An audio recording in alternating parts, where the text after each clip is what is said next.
What makes a video game? Is it the thrill of the fight, the desire for competition and triumph over everybody else, or perhaps the spirit of exploration, the desire to immerse yourself in the storyline? Or maybe it's just the breathtaking visuals presented to the person behind the screen.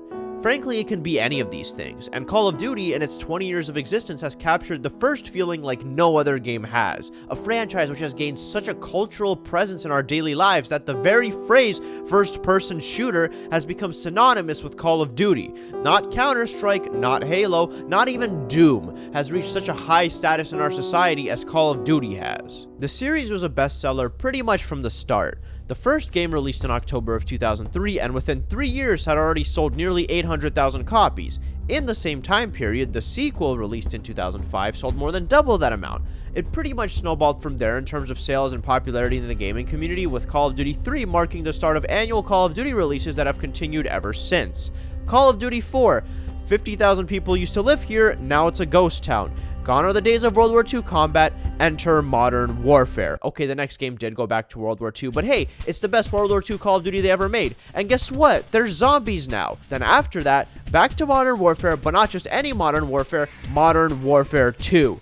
We get to see Ghost, Shepard, Makarov for the first time. There's also Gas, Price, Soap. Well, they were in the first one as well, but you get the point. It's the famous one, the one with the whole remember no Russian thing. To date, the only Call of Duty alongside the first Modern Warfare to get a remaster. So yeah, it's pretty popular. 2010 sees the release of the first Black Ops. Not only a good game in general, but also we get to ask Mason what the numbers mean. Shortly after this, Call of Duty begins to experiment with new sub-series. Some are successful and give us the press F meme and hopefully get a sequel in the future. Activision, please make it happen.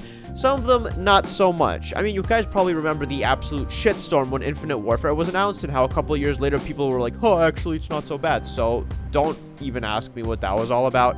And in the midst of all of this, we also got Modern Warfare 3, World War II, Black Ops 2, Black Ops 3, which despite having a sort of weird campaign still remains peak Black Ops because at least it had a campaign unlike Black Ops 4. Seriously guys, what the hell was up with that? But of course, you can't talk about Call of Duty without talking about the multiplayer. Modern Warfare 2 is famous not only for the campaign, but also because the lobbies were the place where self-esteem went to die. You would join any one of these things and instantly somebody will be calling you a or maybe even a and how you're trash, how they're better than you, how they did your mom last night. I think you get the idea. And a lot of times they would be better than you since matchmaking was based on proximity, and so you could be paired up with whatever no-life tryhard was in your area and get constantly sniped by him from across the map, forcing you to improvise, adapt, and overcome. And while doing all of that, you're simultaneously playing on some of the most iconic maps in Call of Duty history. Nuketown, Hijacked, Express, Raid, you name it.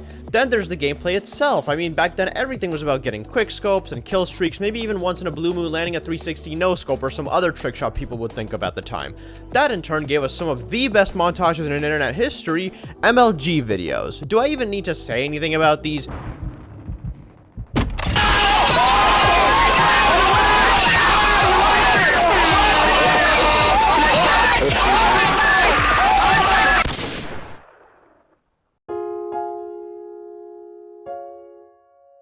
Unfortunately, despite being slightly older than the franchise itself, I never actually experienced this golden era of Call of Duty. As a matter of fact, before I was 10 years old, I thought Call of Duty was a movie, and even after that, whenever people talked about Call of Duty or made any sort of references to it, I would have no idea what they were talking about or what the context was behind it. The first Call of Duty game I actually owned was Cold War, which I got at the beginning of 2021. And sure, I guess you can say better late than never. I mean, I can always get the older games and play their campaigns to understand what they were about, but the multiplayer, the carefree nature of old Call of Duty games is gone. Nobody uses voice chat anymore, either because they have their own party chats or are afraid of getting banned over some bullshit. You never have challenging opponents in games anymore because of all the skill-based matchmaking algorithms that ensure your games are specifically rigged and adjusted for your performance level. They're barely trying with the campaigns to the point that they're getting roasted for it at the Game Awards. The Modern Warfare reboot and its sequel were pretty good, and the trailer for the former generated tons of hype, but everything else has either been only okay or straight up bad. I heard Zombies also lost the charm and uniqueness it used to have with the removal of its staple characters, so you know, the series, it's just kind of shit now. They do remake old maps pretty often for the newer games, so I guess I can still experience the visuals from older titles, but still, whenever I see old Call of Duty montages or nostalgia posts online, I can't help but feel a deep sense of regret, because even though I could have experienced all that stuff, I never did. The main reason for that is because I never actually owned a gaming console growing up. Well, okay, I used to play True Crime and Scooby-Doo on my neighbor's PS2 back when I was like 5 or 6 years old, and at one point I also had a Wii and a 3DS, but I didn't play many games on those, and most Call of Duties weren't available on them anyway. Generally speaking, most of my childhood was made up of PC and mobile games. Like, I had this one penguin puzzle game thing on my dad's laptop. I also remember playing Angry Birds on my dad's phone, and that was back in like 2010, so wow, Angry Birds is pretty old. And of course, that entire time, all the way up until like late middle school, I would play a ton of Flash games. Cool Math, Armor games, Miniclip, all that stuff.